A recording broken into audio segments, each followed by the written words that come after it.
Alcanzando el conocimiento. Pues bienvenidos a Alcanzando el Conocimiento. Nos da muchísimo gusto esta tarde poder saludar a David Maciel. David Maciel es un doctor, bueno, es mejor conocido como migrantólogo, un estudioso de la migración por muchas décadas y bueno, pues que hoy nos viene a presentar su libro que es editado por el Fondo de Cultura Económica, que es el México de afuera. Es un tema que él ha venido trabajando hace muchos años y bueno, pues es todo un experto ya que pues él proviene de padres migrantes en Estados Unidos y pues él se reconoce a sí mismo como un migrante, pero también como un chicano y pues también con toda la experiencia y nos va a hacer varios llamados, pero también nos va a explicar un poco de qué trata el libro, pero también de lo que se está viviendo en estos momentos en este México chicano. El asunto de la migración a veces solo vuelve a brillar cada vez que hay elecciones aquí en México o en Estados Unidos y esto pues no debiera ser así. Gracias, David Maciel, por estar con nosotros y pues bienvenido y pues platícanos, ¿qué te llevó a escribir El México de afuera? Lo narras un poco en tu prólogo, pero dínolos.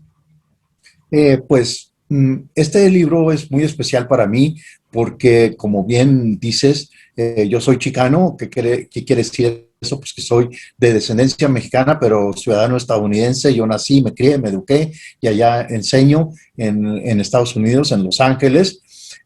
Y lo que me llevó a escribir este libro es tanto la experiencia personal como docente, pero ante todo lo que he visto por muchísimos años aquí en México, una falta tremenda de información y descuido y olvido sobre nosotros. Tú mencionabas migrantólogo, pero sí hay mucho atención a migración, pero quiero aquí hacer una muy clara distinción.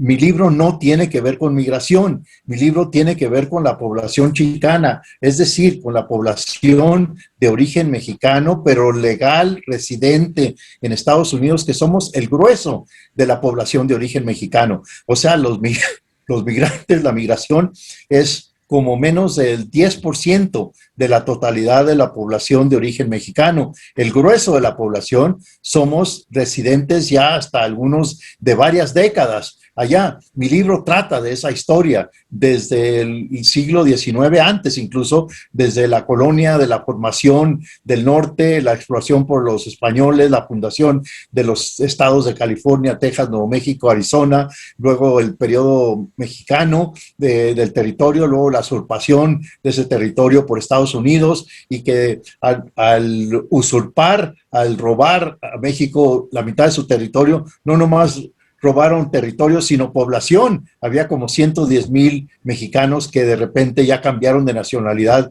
por esta guerra de conquista estadounidense y estos pues son los antepasados de nosotros, la generación actual. Entonces mi libro trata de esa población, de que los que nos quedamos allá desde entonces y los que hemos ido creciendo, luchando por mantener nuestros derechos civiles, nuestra mexicanidad dentro de Estados Unidos.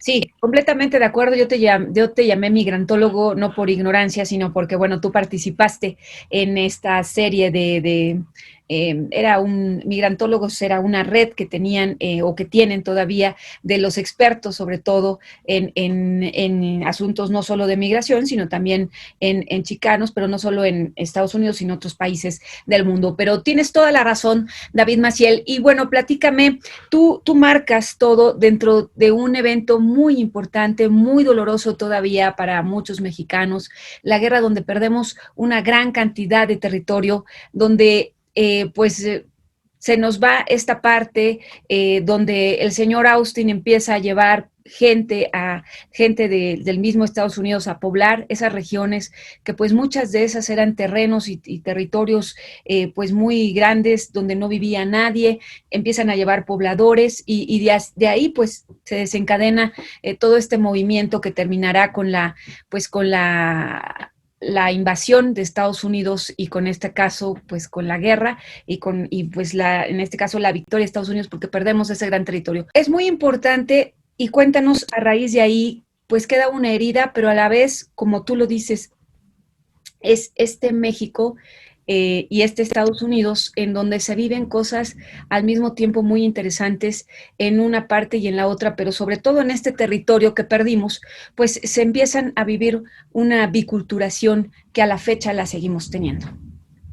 No, claro, pues esta guerra, como bien señalas y como sabemos, pues fue una guerra de conquista. Estados Unidos tenía un plan de nación. Ante todo, pues quería tener California para tener acceso a los dos mares, al Atlántico y al Pacífico. Y entonces, pues para llegar a California, obviamente estaban todos estos territorios, y entonces Estados Unidos trató de comprarlos cuando México no quiso vender, los tomó a la fuerza.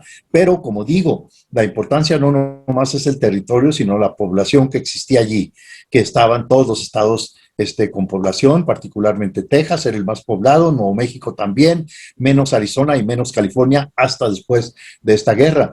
Pero entonces, pues ya había los pobladores mexicanos que, como decimos, pues cambiaron de nacionalidad, fuimos incorporados a la fuerza, a la nación estadounidense, y desde entonces, pues ha sido el proceso histórico de nosotros de enfrentarnos a mucha hostilidad, a mucha discriminación, a mucha opresión económica, etcétera, pero a la vez ha sido una lucha heroica de nuestro pueblo que nunca se ha dejado, nunca hemos estado con las manos cruzadas enfrentándonos a estas adversidades, sino ha habido infinidad de movimientos de resistencia, de preservación de la mexicanidad, etcétera, de mantener la identidad y ante todo mantener nuestra mexicanidad. Esa historia es la que comprende mi libro. Sí, y esa historia es la que comprende tu libro hasta llegar a Trump y hasta llegar a las últimas circunstancias. Pero vamos un poquito más atrás. Cuéntame de tu familia, cuándo llegó a Estados Unidos y cómo has vivido tú toda esa parte de ser chicano, toda esa experiencia tan interesante que, bueno, pues es parte de lo que eres hoy. No, pues yo tuve la gran fortuna de crecer en una familia fronteriza, un ambiente muy bilingüe. Yo nací en El Paso, Texas. Mi madre enseñaba high school, o sea, preparatoria en El Paso. Mi padre era funcionario de las aduanas mexicanas y teníamos siempre dos casas, una en Juárez y una en El Paso. Luego él cambió a San Diego, lo transfirieron a la aduana de Tijuana y siguió la misma dinámica de mi madre enseñando en San Diego, mi padre trabajando en Tijuana y teniendo legado bicultural, bilingüe, que pues estoy muy afortunado en ese sentido, pero yo nací y me crié, como decía, en el lado estadounidense, allá me eduqué y luego, bueno, a través de los años, pues ya cuando fui haciendo mis estudios universitarios y especialización y todo, yo me entrené como latinoamericanista, historiador de América Latina con especialidad en México, y luego pues por razones tanto personales como académicas, también me enfoqué en el estudio de la población mexicana en Estados Unidos, no nomás México o América Latina, sino veíamos en cierta forma como una extensión, o sea que América Latina o que México no paraba en el río Bravo, sino que se extendía dentro de Estados Unidos. Y entonces yo así lo he visto y así lo siento y así lo he investigado, enseñado, etcétera. Y realmente no solo está en la frontera, sino se va a todo el territorio y hoy son, dime, corrígeme la cifra, 40 millones de mexicanos, de chicanos. Bueno, digamos 40 millones de latinos, de mexicanos son como 36 por ahí así, pero luego pues tú sabes que hay puertorriqueños, hay cubanos y ahora centroamericanos. Por ejemplo, en Los Ángeles, la ciudad donde yo radico permanentemente, hay un poquito más de 2 millones de centroamericanos que han emigrado desde los 80 hasta la época actual. Entonces pues ya, digamos, por eso hablamos mucho del proceso de latinoamericanización de Estados Unidos, por todo este grupo de descendencia latina que estamos cambiando el perfil social, económico, cultural, político, etcétera, de la Unión Americana. ¿Qué es lo que tú notas en el día a día que cambia en ese sentido? Digo, yo he vivido, pues tuve la fortuna de vivir un poco en Tijuana, en San Diego, y he estado en Los Ángeles, he tenido la oportunidad de estar en estas partes, pero hace tiempo que no estoy allá. Pero tú, ¿cómo has percibido este cambio en esta actividad económica que ahora este gobierno estadounidense que ahora tiene que pensar en esa población que antes pues trataba o discriminaba o hacía a un lado, y ahora está muy enraizada dentro de todo el país y pues, dentro de todas las actividades. Pues por los avances tanto demográficos, fíjate, ya no hay sección, estado, región de Estados Unidos, no nomás la franja fronteriza que era la tradicional o Chicago y sus alrededores, pero ahora ya estamos desde Nueva York hasta San Francisco, nosotros de origen mexicano, y todo en medio. Entonces ya hay población en Arkansas, en Luisiana, en las Carolinas, etcétera. En el sur, que no había antes, pero hoy ya las hay. Hay estudios incluso sobre estas comunidades. Hay un libro, Mexican New York, hablando de los mexicanos en Nueva York, que uno antes no pensaba en Nueva York como ciudad de mexicanos, pero ahora ya hay una clase empresaria bastante notable mexicana en Nueva York. Bueno, en el sur también hay poblaciones importantes, ya se ve en la política, ya se ve en la vida social, ya se ve en la economía y ante todo se ve en la cultura. Para darte un ejemplo, se acaba de publicar un artículo en mi periódico local de mi región de Los Ángeles que anotaba que hoy día hay más restaurantes de comida mexicana que pizzerías en Estados Unidos. Entonces, esto es un pequeño pero muy significativo ejemplo de lo que sigo anotando de la latinoamericanización de Estados Unidos. Es que nuestra población está creciendo a un ritmo impresionante. Y después de eso son los asiáticos que están creciendo. Los anglosajones no están creciendo, incluso están bajando de número. Y también los afroamericanos. Entonces, por eso te digo que el proceso es inevitable y estamos cambiando el perfil absoluto de Estados Unidos.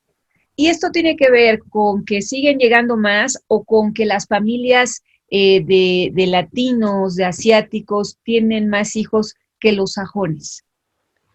No, bueno, como tú bien lo sabes, las familias latinas les gustan hijos, entonces tienen el porcentaje es casi doble de las familias angloamericanas, el porcentaje de hijos americanos, yo no sé cómo los demógrafos lo figuran esa fórmula, pero es 2.1, yo no sé cómo está el punto 1, pero nosotros tenemos un porcentaje casi tradicional de más de 4 hijos por familia. Entonces eso te dice que estamos doblando mientras ellos pues están muy estancados en familias chicas, por ende no están creciendo tanto como los latinos. Y luego está el proceso de migración, que ahora pues con las políticas antimigrantes, particularmente con Trump, se paró un poco la migración, pero sigue constante. La migración mexicana, a diferencia de otras migraciones de Estados Unidos que han sido cíclicas, como los judíos, los italianos, los alemanes, los rusos, los chinos, han sido en un específico proceso y no continuo. La migración mexicana difiere de todos ellos porque desde fines del Porfiriato hasta la época actual ha habido migración mexicana que también aumenta nuestra población y nutre la mexicanidad, el idioma, las tradiciones, etcétera. ¿Qué pasa, por ejemplo, con los restaurantes de comida mexicana? Digo, a mí nunca me ha gustado comer comida mexicana en Estados Unidos, pero a lo mejor ahora, y sobre todo en Los Ángeles, a lo mejor ya es muy, muy parecida a la mexicana. ¿Cómo le hacen para las materias primas? O sea, diariamente hay envío. Yo tenía entendido, por ejemplo, que en Chicago diariamente había no sé cuántas toneladas de tortillas, toneladas de jitomates, de cosas. Bueno, jitomates también hay en Estados Unidos, pero de aguacates, de cosas muy mexicanas había para Chicago. ¿Así es para el resto? O sea, ya los ingredientes los tienes muy fácilmente. No, pues mira, tú vas al barrio chicano, digamos, el barrio mexicano de Los Ángeles o su equivalente en Chicago y parece que estuvieras en México. Entras al mercado y ves todos los productos mexicanos, desde dulces mexicanos, no nomás aguacates, tamales, champurrados, etcétera, en los mercados allí. Entonces, pues eso te dice no nomás la aceptabilidad de toda esa comida, sino el consumo inmenso. Y también los norteamericanos les encanta la comida mexicana, como sabes. Entonces, pues ese es un gran avance que hemos hecho por medio de la comida y medio del gusto de ese tipo, pero también se ve en muchas cosas. Mira, la música latina está también por donde quiera. Hay mariachis en muchas bodas, hasta angloamericanas. Entonces, pues vemos también nuestras tradiciones que ya gustan a otros públicos, no nomás al público mexicano latino en Estados Unidos. Y qué bueno que esta imagen ya se está cambiando. Me imagino que ya se tiene también la idea de que México no solo es la Avenida Revolución de Tijuana, ¿no? Sino que México son muchas cosas, muchas playas, muchos lugares muy bonitos, ciudades coloniales, ruinas arqueológicas, en fin, muchísimas cosas, ¿no? O sea, porque antes se tenía la idea de que México solo era Tijuana, ¿no? O la calle Revolución. Bueno, y también recuerda cuánta tradición familiar ha habido a través de los siglos. Muy poca gente en Estados Unidos, muy pocas familias, muy pocos individuos que no tienen familiares en México y viceversa. ¿Cuántos mexicanos no tienen familia en Estados Unidos? ¿Y cuántos estadounidenses de origen mexicano no tienen familia en México? Entonces los nexos han sido profundos y larguísimos en el tiempo. Mira, tú dices que estuviste un tiempo en Juárez y El Paso, pues son Y en totalmente Tijuana, ligadas y bilingües. Hasta, sí, hasta los americanos hablan español porque sus clientes son mexicanos. Entonces, sí. pues también se ve cómo cambiamos lo que te decía, el perfil de estadounidenses, aún por razones pragmáticas. Sí, sí, sí, también estuve en San Diego y Tijuana también. Sí, sí, sí. Sí, sí, sí, es muy interesante y, por ejemplo, yo recomiendo mucho las personas que deciden irse a Tijuana o a San Diego o a Juárez o El Paso, pues son economías muy, muy fuertes, economías muy intensas gracias a esa bilateralidad, ¿no? O sea, justamente a esa relación bilateral que es constante, que es, todo el tiempo y que, bueno, pues es bicultural también.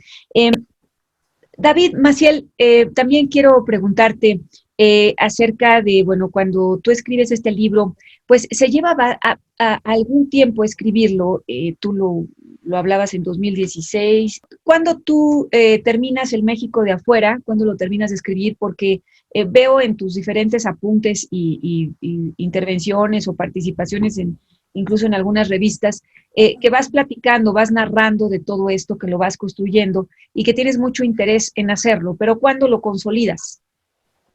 Pues mira, este libro, como sabes, pues fue así como una culminación de mucha investigación, mucha redacción mía. Me tomó 6 años y medio de terminar este libro por todas estas razones y pues ahora estoy pensando en escribir un pequeño anexo por la situación contemporánea. Yo terminé el libro cuando entraba la administración Biden, pues mucho ha pasado desde entonces. Entonces estoy pensando seriamente que necesito como actualizarlo, quizás por un pequeño texto que a lo mejor lo redacto. Sí, eso justamente también te quiero preguntar. ¿Cómo se ha medido, bueno, ahorita hay un gobierno demócrata, pero antes estuvo, bueno, el trumpismo, que fue tremendo para la migración y muy despótico, pero ciertamente sean demócratas o republicanos, o sea, al final de cuentas, el ambiente o las promesas de campaña siempre quedan ahí.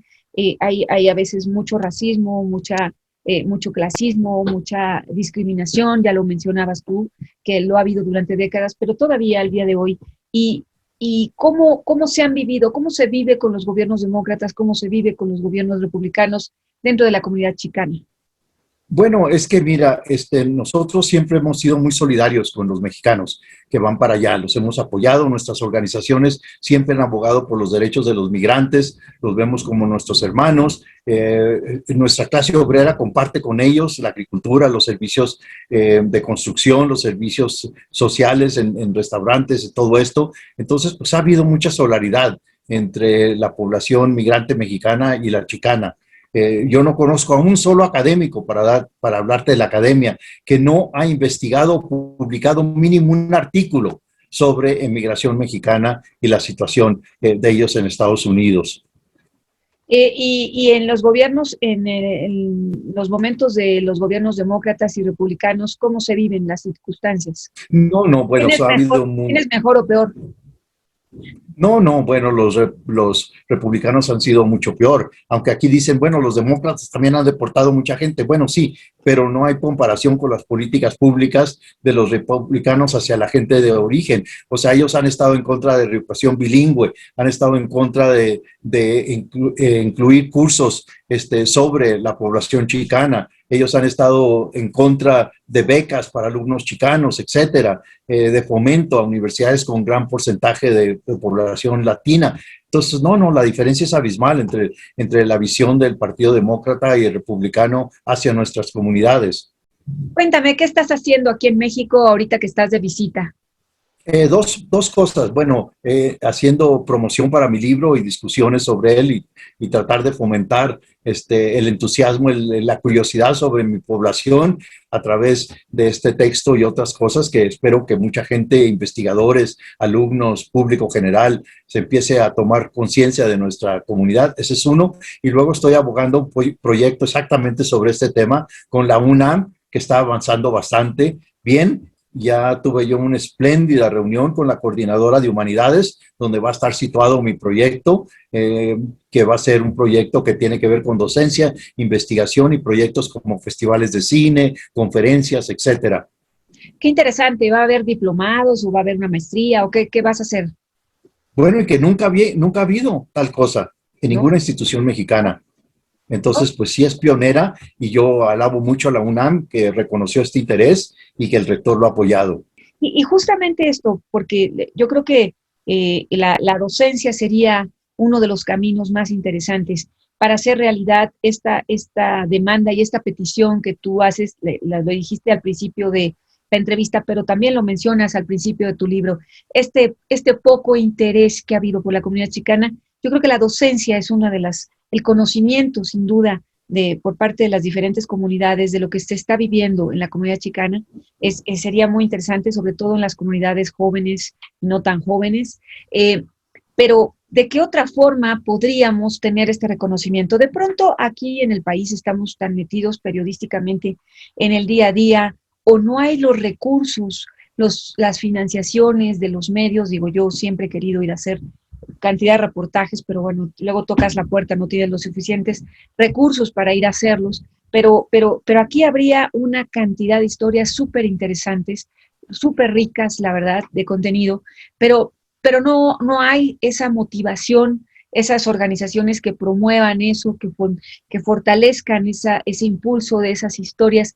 ¿Qué más tendríamos que hacer? ¿Qué se te ocurre? Bueno, pero tenemos la ventaja de las redes Sí. electrónicas, ¿no? Entonces, pues mucho se puede hacer. Puede hacer un sinnúmero de nexos. Pueden entrevistar a políticos allá por las redes, pueden entrevistar a artistas, pueden entrevistar a líderes sociales, pueden entrevistar a nuestras organizaciones cívicas, que son importantísimas y no se conocen en México. Pero pues mucho se puede hacer sin tener que ir a Estados Unidos hoy día, que tenemos las ventajas, como estamos platicando por Zoom ahorita. Entonces eso ayuda mucho y pues baja los costos, ¿no? Claro. Y se espera que en el futuro, cuando cambie la situación económica, ustedes vengan a vernos, también mis colegas vengan para acá y tengamos ya más conexión personal y no todo por lo electrónico. Pero mientras tanto, hay mucho que se puede hacer. Pues te tomamos la palabra aquí en Alcanzando el Conocimiento y pues me imagino que con otros colegas también para hacer historias, para estar en contacto contigo, para